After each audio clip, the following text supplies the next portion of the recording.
Dans l'actualité ludique, on peut parler d'une actualité qui va arriver et qui peut paraître bizarre pour certains, mais qui paraît évident pour d'autres. Brajlon va lancer ses propres jeux. Alors, on peut se poser la question, pourquoi une maison d'édition littéraire proposerait des livres, proposerait des jeux?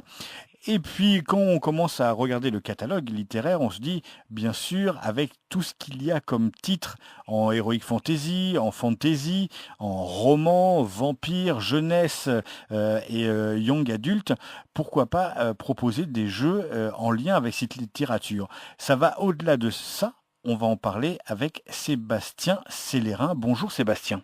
Bonjour. Alors, j'ai résumé, mais on va étoffer ça, puisque en préparant l'interview, vous me disiez que Brajlon n'est pas voué, en tout cas, à proposer des jeux en lien avec sa gamme littéraire, même si cela est dans le domaine du possible.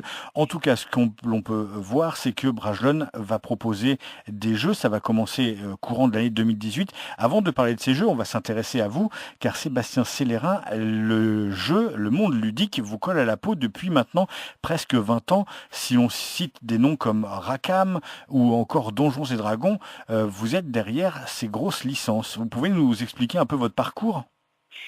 Oui, bah alors écoutez, moi effectivement j'ai commencé il y a un peu moins de 20 ans en tant que scénariste de jeux de rôle dans une maison d'édition qui s'appelait Multisim. C'est d'ailleurs là que j'ai fait la connaissance de Stéphane Marsan, qui est l'un des fondateurs de Brajlon.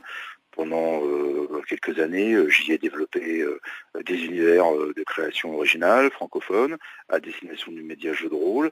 Et puis ensuite, comme vous le disiez, j'ai rejoint la société Rackham, qui était une entreprise française qui s'intéressait aux jeux avec figurines, à la simulation avec figurines. Et puis, au sein de cette entreprise, on y a développé un univers inédit de science-fiction qui s'appelait T43. Suite à ça, j'ai rejoint l'équipe de Play Factory à l'époque où Donjons et Dragons a publié sa 4e édition. Je m'occupais là-bas de l'édition française. Et puis, on a travaillé à quelques projets de jeux de société, notamment un jeu qui depuis a fait date et qui s'appelle Double, avec donc l'équipe de Play Factory. Et puis ensuite, j'ai fait des jeux assez différents, parce que j'ai même travaillé sur des jeux dits sérieux, enfin, plus exactement sur des sujets sérieux, c'est-à-dire que je travaillais avec des agences de communication internationale pour des groupes qui cherchaient à recruter d'une manière différente, et donc avec un auteur et chef de projet dans le domaine de la bande dessinée qui s'appelle Julien Blondel, on a conçu avec ces agences des plateformes narratives, ludiques de recrutement, et en parallèle de cette activité, en fait, je dirigeais une collection de jeux de rôle qui s'appelle Les 12 Singes. Ensuite, plus récemment, j'étais amené à assister à différentes maisons d'édition sur des problématiques de fabrication ou d'édition de jeux assez divers, comme l'adaptation de la Japanimation Attack on Titan il y a quelques mois de cela. Et puis, peu à peu, je me suis rapproché de l'entreprise Brajlon qui m'a proposé de les rejoindre, ce que j'ai accepté. Et donc depuis le mois de juin dernier, je travaille à trouver des univers, des jeux qui vont pouvoir rejoindre les labels de cette société. Alors dans votre parcours, vous parliez de jeux sérieux avec des grands groupes. De plus en plus, on s'aperçoit que les sociétés font appel au monde ludique pour la gestion d'employés ou pour apporter autre chose au monde de l'entreprise. Vous l'avez sûrement vu. Oui, tout à fait. En fait, je crois que, enfin, il y a un constat aujourd'hui ça peut paraître un peu une évidence, hein, mais l'Internet a changé notre rapport à un grand nombre de choses. Et l'interactivité que l'Internet a amenée dans nos foyers et comme dans l'entreprise ont voulu tout, enfin, a fait que tout est devenu ludique en fait. Ne serait-ce que parce que il y a un rapport d'interaction, enfin, voilà, on choisit librement sa circulation dans l'information. On est en mesure d'imposer aussi la manière dont on va s'orienter dans le flux d'informations. Et cette interactivité, c'est ce qui a un caractère ludique, a fait que l'entreprise s'est dit, mais est-ce qu'on peut continuer à être vis-à-vis des consommateurs, des salariés, salariés, des personnes qui ont vocation à nous rejoindre? Est-ce qu'on peut être simplement dans des campagnes d'affichage pour délivrer des messages et pour s'assurer que on a des valeurs communes ou des visions communes? Donc moi, à côté d'agences de communication qui étaient spécialisées en fait dans les ressources humaines, on a travaillé cette problématique en essayant de rendre ces expériences de recrutement ludiques. Donc il s'agissait de jeux dans le sens où on était acteur en fait d'une expérience. Donc la plupart du temps, moi, mon travail consistait à inventer des scénarios crédibles pour l'entreprise dans lesquels l'internaute était intégré comme s'il était un salarié potentiel de l'entreprise et on s'interrogeait de savoir comment il aurait réagi par rapport à ces situations vraisemblables. Alors intéressons-nous maintenant au travail que vous faites pour Brajlon. Le point de départ pour que Brajlon se dise, et tiens, si on faisait des jeux, est-ce que vous êtes capable de nous expliquer, est-ce que vous êtes au fait du fait que Brajlon veuille se mettre à publier des jeux? Alors oui, alors, en fait, il y a, comme je le disais, moi j'ai rencontré Stéphane Marsan, un des fondateurs de Brajlon, il y a une vingtaine d'années, chez Multisim, on y faisait des jeux. Stéphane est un joueur, ses associés, notamment Alain Desvents, est lui aussi un grand joueur. Donc pendant les 17, pendant 18 premières années de développement de Brajlon, ces personnes n'ont jamais été éloignées en fait du jeu. Ils ont toujours été voilà, des amateurs éclairés, et ils suivaient cette actualité avec beaucoup d'attention. Donc j'ai envie de dire, pour Brajlon, c'est naturel parce que dans les couloirs, en marge de journée de travail, voilà, il y a des jeux de société dans les rayons, dans les étagères, et vous avez régulièrement des conversations informelles sur un coin de table sur tel ou tel jeu. Donc c'est quelque chose de naturel. Moi, ma mission, c'est d'identifier quels univers dont on exploite les droits pour la traduction pourraient donner des jeux, et puis me tourner vers les auteurs, les ayants droit, pour les convaincre du bien fondé de nos idées, ou alors de trouver des projets de jeux qui ont des univers inédits, qui ne demandent qu'à éclore, donc par notamment l'illustration, et puis pourquoi pas aussi une dimension narrative, vu que de plus en plus le jeu intègre une dimension narrative. Alors on peut imaginer que la tâche va être ardue parce que beaucoup de gens vont se dire bah oui ils ont juste à prendre les licences déjà exploitées par Brajlon et il y en a quelques-unes qui commencent à être sérieusement connues. On peut citer Assassin's Creed, on peut citer BioShock, Deus Ex, il y a aussi Halo qui viennent du jeu vidéo et qui sont donc devenus maintenant des licences qui sont exploitées au niveau littéraire. Mais en fait ça va pas être que ça. Le but c'est pas de proposer exclusivement des jeux, des jeux qui sont tirés de vos ouvrages, mais aussi de proposer des choses inédites, parce que c'est pas si simple que ça de proposer des jeux qui soient tirés d'univers déjà existants, ne serait-ce que parce que il y a des droits à respecter et des contrats à respecter.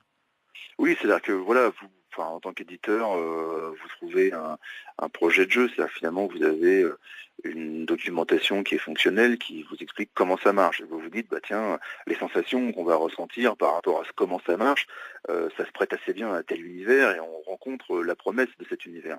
Bon, maintenant, il faut être en capacité de convaincre la personne qui en est l'inventeur, le titulaire de cet univers, que votre vision, votre pressentiment est juste.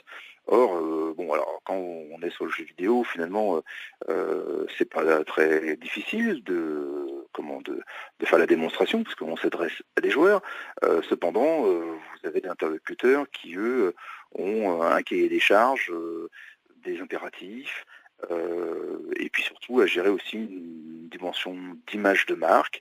Et donc, il y a des négociations qui s'engagent pour qu'à la fois le jeu que vous proposez soit bien fidèle à leur univers, mais qu'il soit aussi complémentaire. C'est-à-dire que l'idée, c'est pas de se dire, tiens, dans un jeu vidéo par exemple, on est amené à avoir tel personnage et à réaliser tel type d'action, et de se dire, si on a un plateau, des cartes, des dés, des pions, ça raconte la même chose. Non, notre vocation, c'est plutôt de proposer une expérience complémentaire. C'est-à-dire que la situation rêvée, j'ai envie de dire, sur un univers déjà existant, c'est que le jeu se mette à raconter autre chose, alors pas de complètement inédit et éloigné, mais de complémentaire. Donc peut-être de s'intéresser à des factions qui sont d'habitude dans le camp des adversaires, ou peut-être de s'attarder à un élément en fait du contexte qui a un fort potentiel, dont on voit qu'il a séduit une communauté, et où on sait que derrière sa manette, chaque joueur se dit si on avait pu en savoir davantage sur tel personnage, tel lieu, tel moment de l'intrigue. Voilà, on est plutôt dans cette démarche-là. Donc effectivement, il y a, indépendamment d'un jeu qui peut être intéressant, il y a des discussions qui sont assez longues sur comment on va faire et comment ça va enrichir l'écosystème de la marque, en fait, pour parler marketing. Et puis ça veut dire aussi que vous allez sûrement faire le tour des salons, des conventions ludiques pour être à la recherche du futur prototype qui pourrait être signé chez Brajlon, et que vous acceptez aussi sûrement que de jeunes créateurs viennent vous voir avec leur jeu pour vous dire est-ce que ça vous tente d'être l'éditeur de ce jeu? Oui, tout à fait. Alors sur le premier aspect que vous évoquez, moi ça fait 20 ans que je suis dans le jeu, donc les salons, les conventions, je les ai arpentés. J'ai toujours été attentif aux espaces jeunes créateurs, aux concours, aux propositions aussi inédites d'auteurs confirmés. Donc j'avais d'ores et déjà des jeux qui sont en gestation, parce qu'on ne se rend pas compte, mais entre le moment où on a eu une idée sur un jeu et où on l'aboutit, on la concrétise, pour le créateur, le temps il peut être en années. C'est-à-dire que c'est pas une activité de création. On se lève le matin, on se dit je me mets à mon bureau et puis ce soir j'en serai à tel moment dans un chemin critique de création. C'est plus chaotique que ça, plus protéiforme. Et puis d'autre part, effectivement, les portes de notre maison d'édition est ouverte à tout créateur. Une maison d'édition, c'est la maison des auteurs, quel que soit leur style, leur sensibilité. Donc je reçois des propositions, puis ensuite les porteurs de ces propositions, et on échange autour de ce qui les a motivés, de là où ils en sont de leur projet. C'est un échange qui est très convivial, mais qui est aussi critique, parce que il y a aussi, comme souvent dans le domaine de la création, il y a quelque chose qui est dans l'air du temps. Donc vous avez des moments où pendant 6 mois, tout le monde vous propose plus ou moins le même jeu, à un détail près, et vous essayez de déterminer celui qui est le plus pertinent, performant, celui qui peut grandir de la meilleure des manières. Donc voilà, on est dans un échange autour de nos passions respectives, en fait, même si on est à des positions différentes, en fait, de la création. Alors l'actualité de cette maison d'édition autour du jeu, quelle est-elle? Puisqu'il y a déjà des jeux qui ont été montrés lors du salon à Cannes récemment. Alors tout à fait, en fait, au Festival international des jeux, qui est hébergé par le Palais des Festivals de la ville de Cannes. C'était notre première présentation, en fait, de nos intentions. Donc on a montré les jeux qui vont sortir entre, les premiers jeux sont pour le mois de juin de cette année, et puis jusqu'à l'hiver prochain.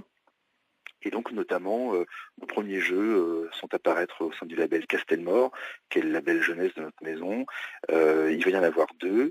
Il va y avoir un jeu de mémoire qui s'inscrit dans la licence Safari Go, en fait, qui est une émission de télévision où des familles sont envoyées découvrir la savane africaine. Donc nous, on a proposé un jeu de mémoire qui est un peu chaotique, un peu inédit, vu que les jeux, indépendamment de retrouver où se trouve tel ou tel élément du jeu, les joueurs sont aussi autorisés à régulièrement bouleverser le dispositif. Donc finalement, c'est un jeu où à la fois il faut avoir de la mémoire, mais il faut aussi être facétieux, parce que on va davantage gagner de points en tendant des pièges à nos adversaires, en brouillant les cartes, plutôt qu'en faisant preuve d'une excellente mémoire.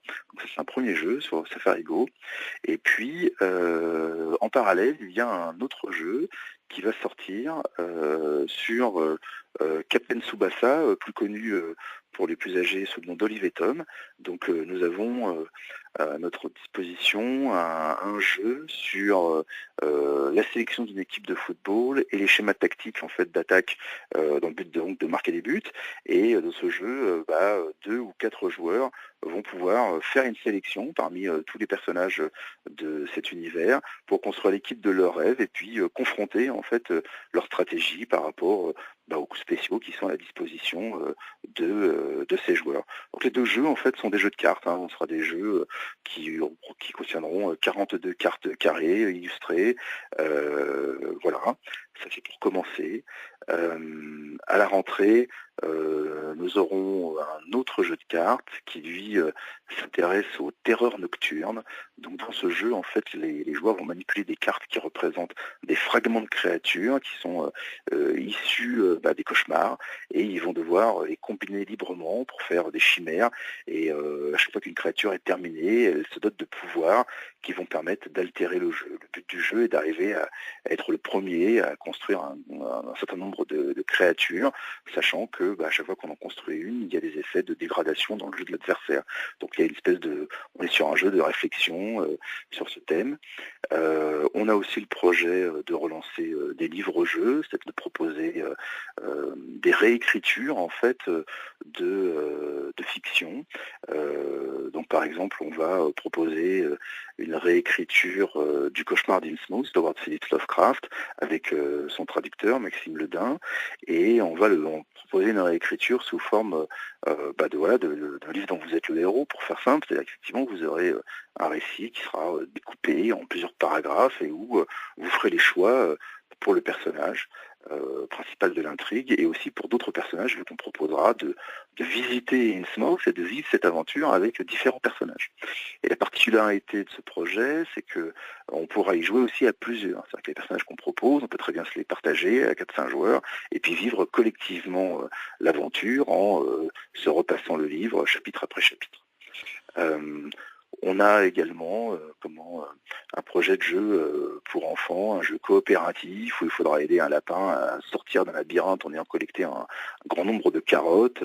C'est un jeu avec des tuiles à assembler, qui est chronométré, qui permet de jouer à 8 ans, à 10 ans, à 12 ans, même bien plus. C'est-à-dire que le jeu est vraiment structuré en différentes étapes, et donc les plus jeunes joueront quelques minutes sur la version la plus simple, et puis au fur et à mesure que les enfants grandiront, ils pourront ressortir ce jeu, puis en découvrir la richesse et la complexité. Et puis nous avons aussi un jeu là plus important, plus copieux, vraiment plus hardcore gamer. Nous allons proposer en fait aux joueurs, de 2 à 5 joueurs, de prendre la direction d'un culte dédié à des figures mythologiques de l'histoire de l'humanité, et de s'emparer en fait du pouvoir dans une cité fantastique. Voilà.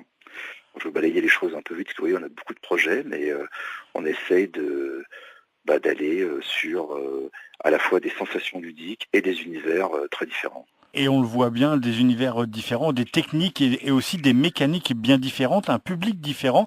Brajlon se décompose en 3 maisons, 3 maisons sous label. Il y a Brajlon, il y a Milady et il y a Castlemore. On en a vaguement parlé. Pour les jeux, ça va être un peu pareil, c'est-à-dire que suivant la gamme de personnes ou de joueurs concernés, les jeux vont être liés soit à Castlemore, soit à Brajlon, soit à Milady, c'est ça?